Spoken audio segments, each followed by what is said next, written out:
Hello and welcome back to the Nasty Metal Productions channel here at YouTube. Welcome to another week of 70s Hard and Heavy. So, we're starting off, just like last week, which was the first week, was, with the United Kingdom. So, we are back with, the UK, and, this is UK mid-70s titles, and I have about 5 albums racked up here. So, without further ado, let's get into them.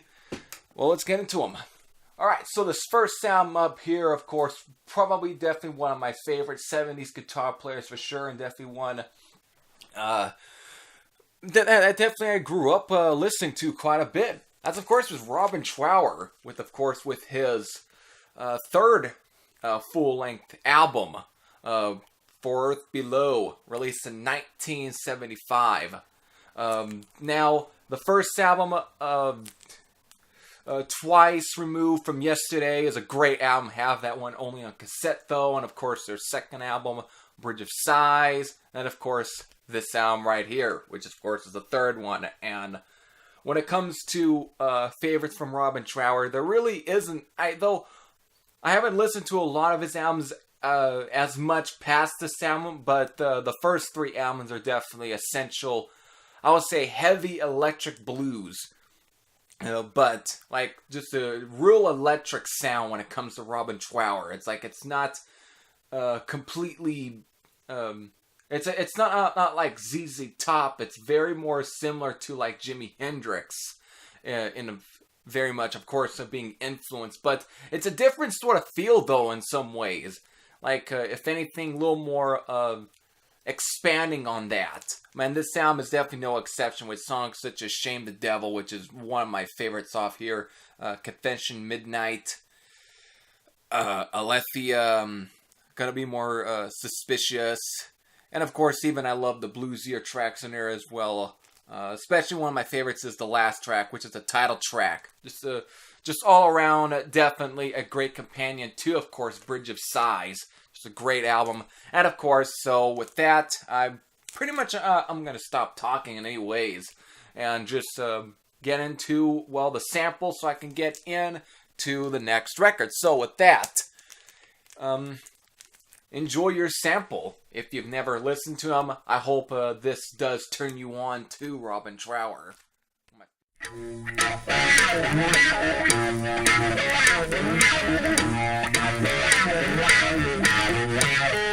There's a time for living and a time for love. There's a time for forgiving, y'all, and a time to shove. Ooh, there's more won than lost. Alright, so let's get into the second album here. Since I had shown a Savoy Brown album in the first UK 70s video, which was on early 70s, well, it's time to actually show the band where 2 of those members went on to form. That's is Foghat with I believe this is their third record as well. For I know second band here that I'm showing their third record. Being Energized, and though kind of a mixed bag in some ways. Though it's still to me prime Foghat, with when coming like the first 2 albums, But the reason though I'm showing it when it comes to Hard and Heavy has to come from the title track though, which is the Honey Hush, which features more of kind of a semi-cover as well, even though they're both 2 covers. And we put into one song, basically, Train Kept A-Rollin'. But the reason is, there is a little bit of originality, though, on the track. And that comes just from the sheer energetic, almost chugging kind of palm muting kind of stuff. Very heavy, actually, for a Foghat track. And I know many will say that Foghat were definitely never a metal band, and they definitely weren't. But when it comes to proto-metal, some of the stuff that's on the track is, to me, a real prime example of early proto-metal. Just that real chugging, palm muting that definitely would come later with, of course, bands such as Judas Priest and so on, especially during that whole new wave for British heavy metal movement. It's really one of the most metal moments that Foghat ever really churned out.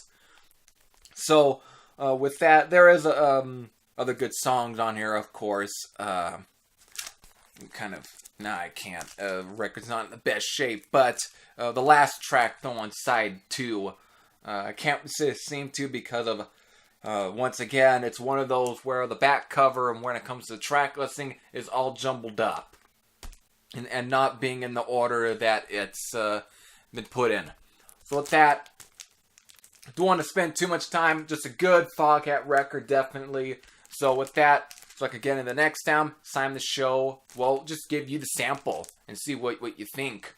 Just a killer track, though. I love definitely one.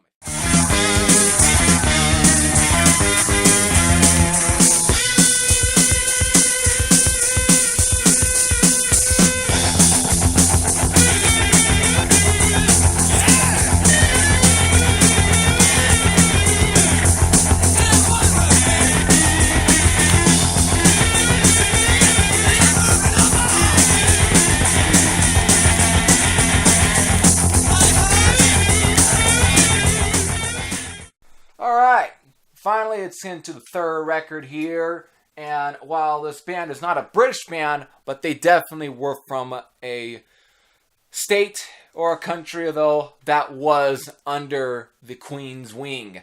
That's, of course, is Scotland, and what the band that has you thinking of a band that is from Scotland? Well, you probably are already thinking anyways. It's Nazareth, with, of course, with the Hair of the Dog album. Stone Cold classic. Definitely a prime example of early 70s hard and heavy for sure. And Nazareth were definitely one of those bands that alongside UFO and Budgie, and Deep Purple, Black Sabbath, and so on, that definitely influenced that heavy metal generation. And on this album, it's no exception. With, of course, the title track, which kicks off the album, pretty much being definitely one of their biggest songs. Because you'll still hear it in movies, you'll still hear it on the radio, you'll still hear it everywhere. Just a great track nonetheless. Of course, Miss Misery on here. Changing Times. Beggar's Day. Whiskey Drinking Woman, and the last song, which is probably definitely one of the proggiest songs I think Nazareth ever done, which of course is Please Don't Judas Me. Though, I think I remember it being very gospel sounding at times, but it's just definitely a real, just an epic track from Nazareth. And of course, what better way, and I haven't even talked about as much about the artwork here on this one. Like, I could have done it with Savoy Brown's Looking In for how great that artwork is, but I have to definitely also give mention to the artwork for this album, which Nazareth had some good artwork, definitely for like albums such as Expect No Mercy and No Mean City, but Hair of the Dog is probably definitely one of the coolest artwork that ever graced Nazareth, or even a cover from the 1970s, and it's definitely, when talking about even early metal, that is definitely one of the coolest fucking artworks as well. It's a great album, though. So with that, I have to definitely get into a sample, but I definitely chose a bit of a deeper cut. Definitely a track that not many seem to think about, but it's a track that I love off this one. It's, of course, is Beggar's Day. No. Oops. Changing Times. Oh boy. Anyways, of course, album's best known for having Love Hurts, but that's probably my least favorite track off of here. So with that, myself thinking straight. I'm all shook up, I'm in a terrible state. Sometimes I think I got it all figured out, then you do something new and it just knocks me right out.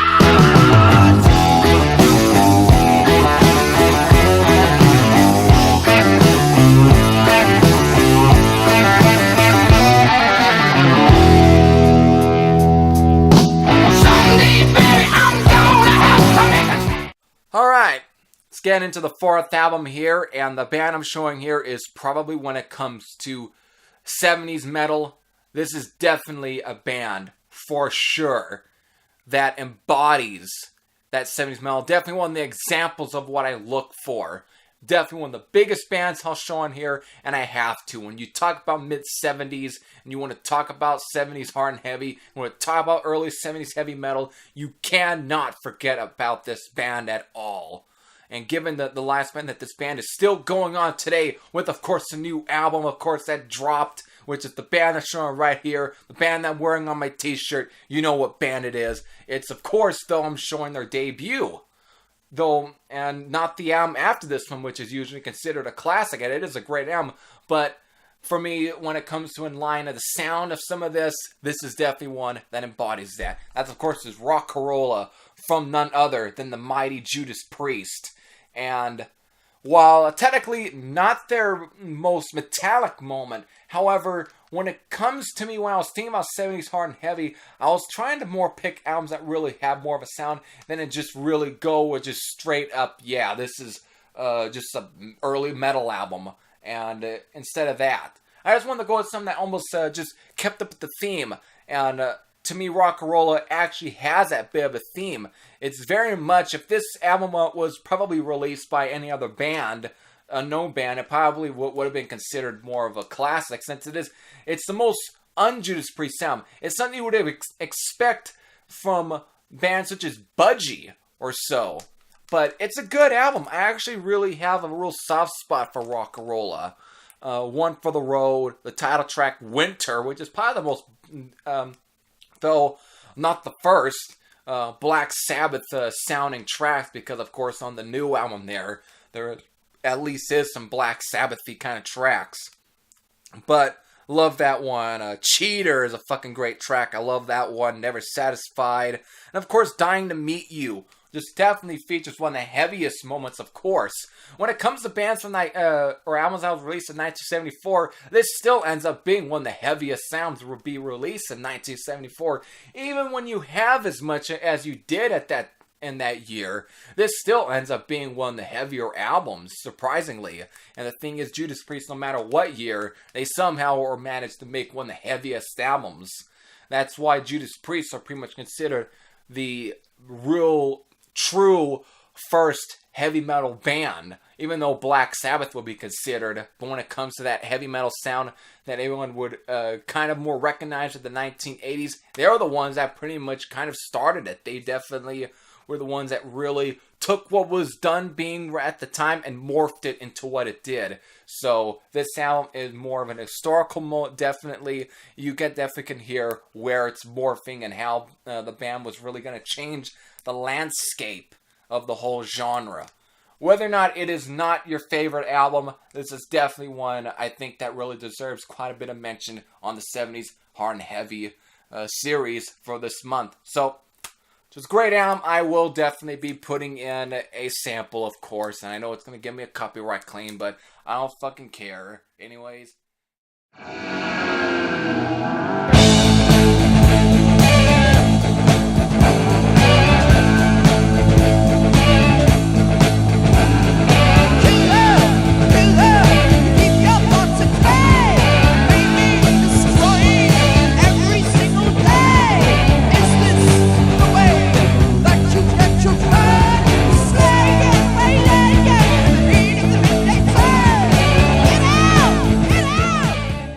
Alright, time for the last album here, and I think everyone knows that, of course I showed Deep Purple in my first UK 70s video. It's time to show where this guitar player went after Deep Purple. Well, Rainbow. Richie Blackmore's Rainbow, of course, and I know that SMF Captain Halley was wondering about if I was going to show anything Dio related. Well, you got it. Not just was this the band that Richie Blackmore left to form, but this definitely gave us, I think for a lot of people, really exposing more of the persona, the charisma, and just the overall personality of none other than the late Ronnie James Dio. Just a great record, though. Definitely not really metallic like what it would be on the next album after this one, being Rainbow Rising.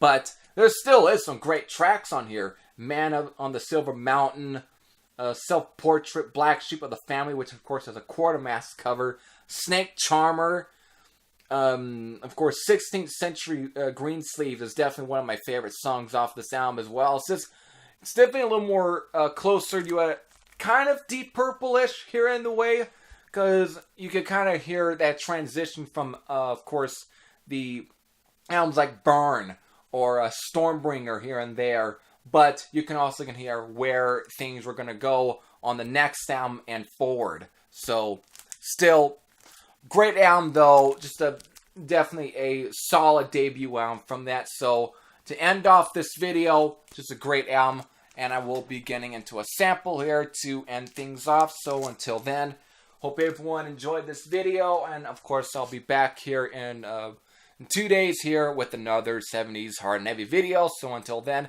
this is Heavy Thrasher Sam out, and I'll see you later. Everyone, take care.